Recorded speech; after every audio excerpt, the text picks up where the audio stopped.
यहाँ के इंचार्ज, आज छोटे से नोटिस पे आप सभी लोग आए, मैं इसके लिए आप सबका आभारी हूँ, आप सबका धन्यवादी हूँ, शुक्रगुजार करता हूँ। आज का मुद्दा तो आप सब ये तो जानते ही हैं कि इलेक्शन को लेकर के है। कुछ ही घंटे रह गए, एलनाबाद को अपना नया विधायक चुनना है, निश्चित तौर पर सरकार में साझा डालना है, अगले 3 सालों के लिए अपना भविष्य तय करना है। मुझे उम्मीद है कि एक एक कीमती वोट जो है, एक वोट नहीं, एक वोट 1 लाख के बराबर है, वो आने वाली राजनीति को भी तय करेगा, बहुत कुछ तय होगा। कल मैं देख रहा था कि हमारे बहुत ही आदरणीय टिकैत साहब संयुक्त किसान मोर्चा के मंच पर आए। कुछ दिन पहले से हम और आप देख रहे हैं, चंदूनी साहब भी यहाँ पर प्रचार कर रहे हैं, किसानों को संयुक्त किसान मोर्चा के बैनर तले अपनी बात कह रहे हैं। संयुक्त किसान मोर्चा क्या है? संयुक्त किसान मोर्चा, इसको अगर मैं इसकी परिभाषा पे जाऊं, मेरा आज का इस प्रेस कॉन्फ्रेंस का बड़ा प्रश्न यही है सभी किसान नेताओं से कि what is the meaning of संयुक्त किसान मोर्चा। यूनाइटेड किसान मूवमेंट का ये यूनाइटेड 43 लोगों की एक बात होनी चाहिए।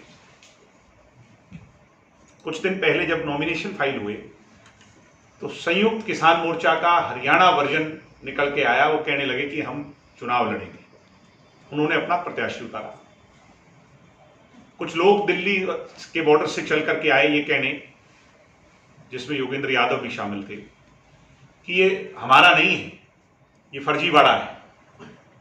आज इनके जो इंचार्ज हैं, मुझे नहीं पता कौन इंचार्ज है संयुक्त किसान मोर्चा का, जो एक लीडर हो 43 लोगों में से, मेरा खुला प्रश्न है उनसे ये, और हरियाणा की जनता को मैं अवगत कराना चाहता हूं कि खुले तौर पर संयुक्त किसान मोर्चा का एक आदमी, एक बड़ा लीडर कांग्रेस के लिए वोट मांग रहा है, जेजेपी, बीजेपी और इनेलो का भी विरोध कर रहा है, और दूसरा लीडर खुले तौर पर इनेलो के वोट मांग रहा है, तीसरा लीडर इलेक्शन लड़ रहा है। मैं बिना नाम ले कहूंगा, ये समझ सकते हैं कि ये इन संयुक्त किसान मोर्चा का दिल्ली में बैठे लोगों का एजेंडा किसानी से कोसों मील दूर, हजारों मील दूर, सिर्फ और सिर्फ अपनी राजनीति चमकाना, अपने राजनीतिक फायदे और उसका लाभ लेना है। इस तक सीमित हो गया, इससे आगे है ही नहीं। जो बात हम डे 1 कह रहे थे वो आज सिद्ध हो रही है। मुझे हैरानी कि 43 लोग, इतनी बड़ी मूवमेंट, लाखों लोगों को विश्वास में लेकर के दिल्ली के बॉर्डर्स पर एक रेवोल्यूशन, जिसकी अमेरिका तक जिसकी धाक पहुंची, उनकी यूनिटी कितनी बुरी तरह, उनकी एकता कितनी बुरी तरह, और उनकी आपसी अंदर की इंटरनल कितनी ताकत है, कितने वो यूनाइटेड हैं, संयुक्त हैं, ये एक्सपोज हो गई एलनाबाद के इलेक्शन में। मतलब पहले टेस्ट में ही जब सबको अपने इंटरेस्ट सिद्ध करने थे, वो एक्सपोज हो गए। चंदूनी जी कहते थे कि पंजाब में हमें इलेक्शन लड़ना चाहिए, तो इस बात को बहुत सारे संयुक्त किसान मोर्चा के लोगों ने कहा था कि ये गलत कह रहे हैं। कहा था कि नहीं कहा था, आप सब जानते हैं।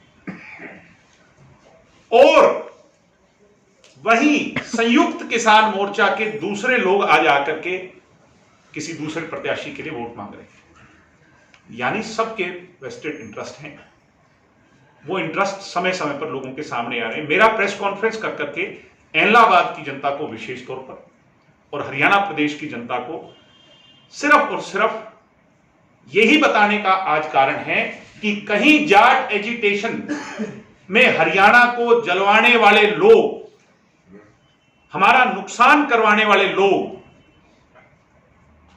कहीं ये उसका सेकंड पार्ट तो नहीं, सिर्फ ठंडे मन से जब वोट डालने जाएं और हरियाणा की जनता भी इस बात को सिर्फ और सिर्फ ठंडे मन से सोचे और सोच करके फैसला करे कौन हमारा भविष्य तय कर रहा है। मैंने कहा था खुले तौर पे, पूछा था किसानों से आज से 20 दिन, एग्जैक्ट 20 दिन पहले प्रेस कॉन्फ्रेंस करके चंडीगढ़ में, कि आप हमें बैरियर्स पर रोकते हैं, टोल पर रोकते हैं, हमारा विरोध करते हैं, काले झंडे दिखाते हैं इनके कहने पर, मगर आप अगर हमारा विरोध करते हैं, वो जिस कारणवश करते हैं कि हम सत्ता के भागीदार हैं, मैंने कहा था कि पूरी जिम्मेवारी के साथ दुष्यंत चौटाला जी आप लोगों के पास आने को तैयार हैं। आप संयुक्त हो जाइए, दुष्यंत पर विश्वास कीजिए, देवीलाल जी की चौथी पीढ़ी पर विश्वास कीजिए, जिस पर किसान का एक बड़ा टैग लगा हुआ है, जिसके लिए आप उसको काले झंडे दिखा रहे हैं, उस दुष्यंत पर एक मौके विश्वास कीजिए, दिल्ली चलिए, हम आपकी बातचीत करने को तैयार हैं। हम गृह मंत्री, प्रधानमंत्री जहां तक ही लेके चाहते हैं दुष्यंत की अगुवाई में, हम इन सभी मुद्दों पर खुलकर बातचीत करने को तैयार हैं। अल्टीमेट समाधान क्या है जो ये चाहते हैं, अल्टीमेट समाधान करवाने के लिए भी हम हर सैक्रिफाइस देने को तैयार हैं। तब बड़ी हैरानी हुई, बहुत ही ओछी बातें किसान नेता ने कही, आपके सामने कही कि इनके पल्ले क्या है। मैं नाम नहीं लूंगा क्योंकि नाम लूंगा तो बहुत सारी कंट्रोवर्सी हो जाएगी, कि इनके पल्ले क्या है, ये इतने बड़ा जिम्मा उठा रहे हैं। अगर हमारे पल्ले नहीं तो हमारा विरोध क्यों? अगर दुष्यंत के पल्ले ही नहीं तो दुष्यंत का विरोध किस लिए? इस बात का जवाब 20 दिन से तो मुझे नहीं मिला। 6 क्वेश्चन मैंने पूछे थे, एक को तो भारी कर दिया, इसका मैं बता रहा था यादव साहब का, उनको तो निकाल के बाहर फेंक दिया, क्योंकि वो सिर्फ कुछ लोग जिन लोगों की और डेथ हुई थी उन पर बैठने चले गए। यानी ये कहां जा रहा है मूवमेंट, मैं आपको सिर्फ चेताना चाहता हूं। उनको बाहर निकाल करके फेंक दिया, जैसे दूध में से मक्खी को निकाल करके। मैं अब चंदूनी जी बचे हरियाणा के, वो यहीं घूम रहे हैं, क्या पता यहीं हो तो आप उनसे ये बात जरूर पूछिएगा। सीधा सीधा प्रश्न कि दिग्विजय ने जो 20 दिन पहले कहा था, भाई या तो तुम बात करो, दुष्यंत पर एक मौके विश्वास करो, जब आपने सब पर कर लिया तो एक मौके दुष्यंत पर करो और चलो दिल्ली, हम आपका मामला सुलझवाते हैं। और अगर वो ये माने कि हमारे पल्ले ही कुछ नहीं तो फिर हमारा विरोध क्यों? आज का जो दूसरा है, मैंने जमाल में देखा, जब हम सब बोल लिए, लास्ट में जब दुष्यंत जी बोलने लगे तो कुछ लोग दुष्यंत जी का विरोध करने के लिए चढ़ गए घर पर, किसी छत पर काले झंडे लेकर के चढ़ गए, दुष्यंत जी बोलने लगे। अब इस पूरे के पूरे इंसिडेंट को मैं, जो शाम को हुआ थाने के अंदर, किसान नेता भी पहुंच गए, उनका ठीक है, वो उनका राइट है अपने आदमी को वहां पे उसकी जमानत कराने के लिए। मैं, आप पत्रकार लोग जो सारी चीजों को बहुत बारीकी से माइन्यूटली देखते हो, देश का चौथा स्तंभ हो, कमाल की बात देखो कि जमाल में हुए विरोध में जमाल का एक भी आदमी नहीं था। जमाल में जो विरोध हुआ उसमें जमाल का एक भी आदमी नहीं था। मैं नहीं कह रहा, आप उस थाने में जाओ, जिनकी रिपोर्ट लिखी उनका पता लगा लो, एड्रेस, एलनाबाद का एक भी आदमी नहीं था। मेरे को ये कहा सुना मैंने आप लोगों के माध्यम से, इनेलो के लोग ये कहते थे, या किसान मोर्चा के लोग कह रहे थे कि गांव के बाहर बड़े बड़े बैनर लगा दिए, और ढुकड़ा गांव ने तो ये कह रहे थे कि ढुकड़ा गांव ने तो अगर ये कोई आएगा तो वापस नहीं जा पाएगा। मेरे प्रोग्राम बन रहे थे, मैंने कहा पहला प्रोग्राम है ढुकड़ा में रखो। मैं ढुकड़ा गांव में प्रोग्राम करने गया, एक भी विरोध करने वाला नहीं था। मैं 3-4 दर्जन गांव में जाके आया हूं, एक भी व्यक्ति गांव का विरोध करने वाला नहीं, एलनाबाद हल्के का विरोध करने वाला नहीं। जिस सिकंदर के लिए इतना तमाशा हुआ वो भी मैंने सुना रोडी का निकला। मैं मीडिया के लोगों से कहूंगा कि आप लोगों की एक अटमोस्ट रिस्पॉन्सिबिलिटी है एलनाबाद की जनता को आईना दिखाकर कि ये लोग स्पॉन्सर्ड लोग हैं। कल निशान सिंह जी का विरोध किया, वो लोग कौन थे? किसान नेता जो एक रोड शो कर रहे थे, उनके साथ पीछे गाड़ियां। मैंने वो एक फोटो मेरे सामने आई जिसको मैं आज आप लोगों से साझा करूं। मुझे बड़ी हैरानी हुई कि जो बात हम डे वन से कह रहे हैं वो तो एक्सपोज ही होगी। ये लड़का हमारे साथ इनसो में हुआ करता था, जो आज के दिन आईएसओ का प्रदेश का सेक्रेटरी है, इसने पत्थर मारे निशान सिंह जी की गाड़ी पर। एलनाबाद हल्के का नहीं है। जितनी भी भीड़ थी, ये जो कल 2 रैलियां हुई हैं जिसमें तमाम बड़ी बड़ी बातें कर करके गए हैं, उसमें आप उसकी वीडियोग्राफी फोटोग्राफी हमने करवाई है माइन्यूटली। कल तक वो सारी बातें लेके मैं आपके सामने आऊंगा। 90% इंडियन नेशनल लोकदल के स्पॉन्सर्ड पदाधिकारी वहां पर गए। यानी ये किसान मूवमेंट विरोध, इसमें एलनाबाद के लोगों का रोल नहीं, एलनाबाद में किसी गांव के आदमी का कोई रोल नहीं। ये तो सीमित हो गया। इन लोगों ने एक जिम्मा उठा लिया और इस हद तक चले गए जिसकी कोई व्याख्या नहीं, उसको कहने की कोई परिभाषा नहीं। कल ये जो एक और इंपॉर्टेंट मुद्दा है आज की प्रेस कॉन्फ्रेंस का, और मैं बड़ी जिम्मेवारी से कह रहा हूं, कल शाम से जननायक जनता पार्टी के वर्कर्स को इंडियन नेशनल लोकदल के प्रत्याशी टेलीफोनिकली फोन कर रहे हैं। पहले तो चाय की डिमांड कर रहे हैं, और जब चाय की डिमांड के लिए वो व्यक्ति मना कर रहा है तो आपको हैरानी होगी, उसको धमका भी रहे हैं कि तू मुझे जानता नहीं। यानी अपना रंग आज जब ये देख लिया, खिसियानी बिल्ली खंबा नोचे, हालात देख लिए कि कुछ बचा नहीं, इलेक्शन का रिजल्ट तय हो चुका है, लोगों ने मन बना लिया, तो अपने पुराने रंग में फिर से रंगे। एक वीडियो कल से वायरल हो रही है, हम देख रहे हैं कैसे लोगों को कहा जा रहा है कि कोई गांव में आए तो उसको पीटी, उसकी टांगे तोड़ देना। औरतों को, महिलाओं को, हमारे इलाके के शांतिपूर्वक इलाका है उसमें कहा जा रहा है कि डंडों से लोगों को पीटना। यानी कहां ले जाना चाहते हैं? राजनीति का स्तर कितना गिर जाएगा? युग पुरुष जननायक स्वर्गीय चौधरी देवीलाल जी के नाम पर राजनीति करने वाले लोग अब ये कहेंगे कि डंडे हाथ में उठा लो और टांगे तोड़ो। क्या हमने कभी इसकी कल्पना की थी? मैंने तो खुले तौर पे कहा कि जब बटन दबाने जाओ तो नरम और गर्म में से चुनना है।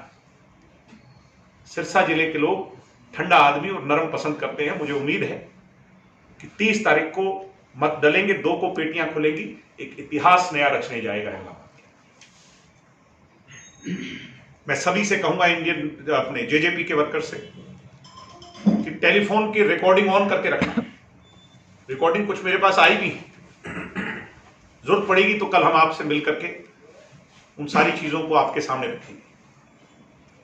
मगर हम क्योंकि जिम्मेवार लोग हैं, हमें अपनी परिवार की हर उन सीमाओं का भी पता है, हम उस स्तर तक नहीं जाना चाहते। कार्यकर्ताओं से कहूंगा, किसी से कोई डरने की जरूरत नहीं। हिम्मत से, हौसले से, शांति प्रिय तरीके से पोलिंग कराएं। प्रजातांत्रिक प्रणाली, डेमोक्रेसी, इसी के लिए इसको वाइब्रेंट कहते हैं हम। सबको अधिकार है बात कहने का, सीमाओं में रह करके। एथिकल और मोरल वैल्यूज डाउन ना हो, मगर अगर कोई धमकाए, कोई डराए, कोई टांगे तोड़ने की बात करे तो फिर इस गलतफहमी में वो व्यक्ति ना रहे, क्योंकि हरियाणा में कानून का राज है, कब्जा धब्जा का राज नहीं है। इसलिए आज आप लोगों से मेरा ये मिलना हुआ, आप लोगों को मैंने आने की रिक्वेस्ट करी। मुख्य मुद्दा यही था कि संयुक्त किसान मोर्चा की डेफिनेशन मैं समझ नहीं पाया, आप नहीं समझ पाए। कल जो तमाशा हुआ वो तो बड़ा हैरान करने वाला था। तो आप सिर्फ और सिर्फ, मेरा मकसद था कि लोगों के सामने इस बात को लाया जा सके। आप सबका धन्यवाद। कोई प्रश्न आपके हैं तो? आप कह रहे हैं कि चाचा अभय सिंह चौटाला आपके वर्करों को फोन करके धमका रहे हैं। जी जी। इलेक्शन के हालात देखकर वो ऐसा कर चौका मारेंगे या लोग छक्का मारेंगे, ये 2 तारीख को पता चलेगा। मेरा कहने का मतलब ये है कि ये मेरी बात तो उन तक पहुंची जाएगी, क्या पता मेरे को सुन भी रहे हो, वो इस गलतफहमी में ना रहे।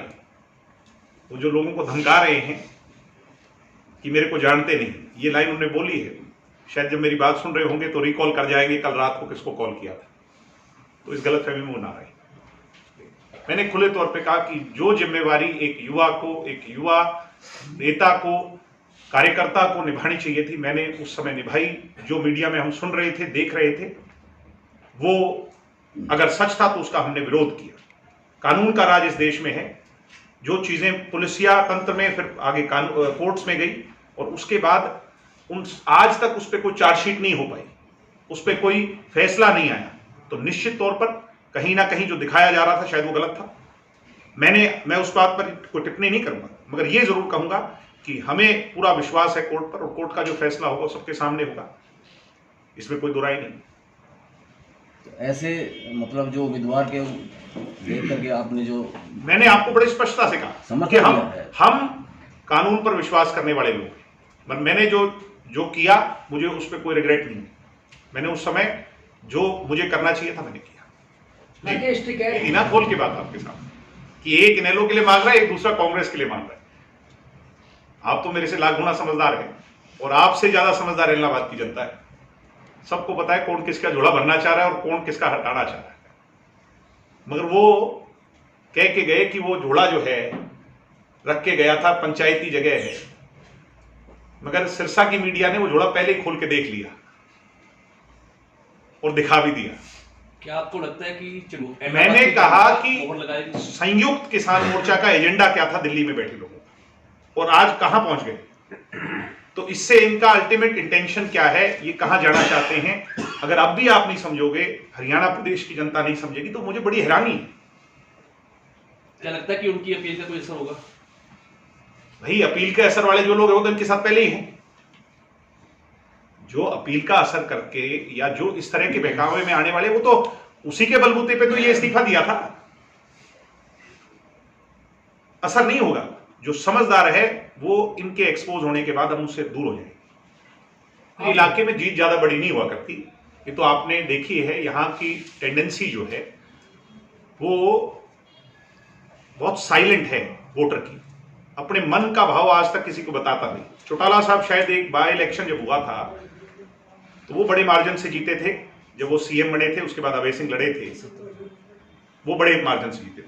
मेरे हिसाब से उसके बाद कोई ऐसा इलेक्शन इस पूरे जिले में हो या आसपास हो जो बड़े मार्जिन से जीता हो, 10,000, 15,000 या 10,000 से कम।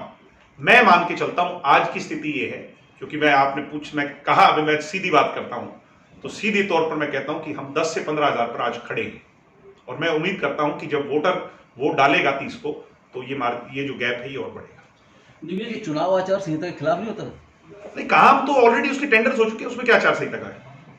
उसमें आचार संहिता का कोई नया नाला जैसे नहीं, नया नाला कोई नहीं है, पहले से सब अनाउंस्ड है, और सारी की सारी योजनाएं पुरानी सर, आपको नहीं लगता से गुजर रही जी? तो उपचुनाव के, मैं आपकी बात से सहमत हूं कि बहुत बड़ा समय मिला, 8 महीने मिले जी, मगर उन हालातों में आज किन बुरी परिस्थितियों से हम गुजरे हैं कोविड के सेकंड वेव में, मेरे हिसाब से उस टाइम अगर कोई घोषणाएं की हैं, खूब की हैं।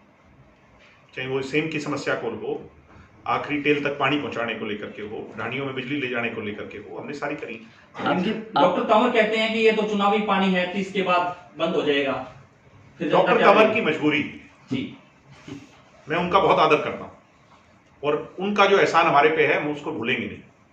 मेरे को वो बहुत पसंद है एज ए इंडिविजुअल जी, पर उनकी पॉलिटिकल मजबूरी को आप समझिए कि वो बीजेपी के साथ नहीं जा सकते, और हम बीजेपी के साथ अलायंस में हैं जी, नहीं तो वो हमारे साथ बैठे होते। वो उनकी मजबूरी है। उधर कांग्रेस में हुड्डा जब तक है वो नहीं जा सकते, तो फिर वो क्या करें, वो उनकी मजबूरी। जहाँ जाना चले गए वो, नहीं, वो मजबूरी है। आपके बारे में सर, आप चौटाला साहब से सीखा हुआ, उनके साथ बहुत सारा समय गुजारा, और उनकी उस क्लास में हम सीखे उनकी उंगली को। जी, परिवार के अंदर फूट होना बहुत अनफॉर्चुनेट है, चाहे वो हमारे घर में हो या किसी और के घर में। उसमें बहुत पीड़ा सबको होती है। कुछ लोग मजे लेते हैं, उस चीज़ को एंजॉय करते हैं, दूर से देख करके हंसते हैं, मगर उस चीज़ की पीड़ा वो तो सदैव एक निशान जो है वो रहेगा। मगर किसकी वजह से हुई, किन कारणों से हुई, ये किसी से छिपा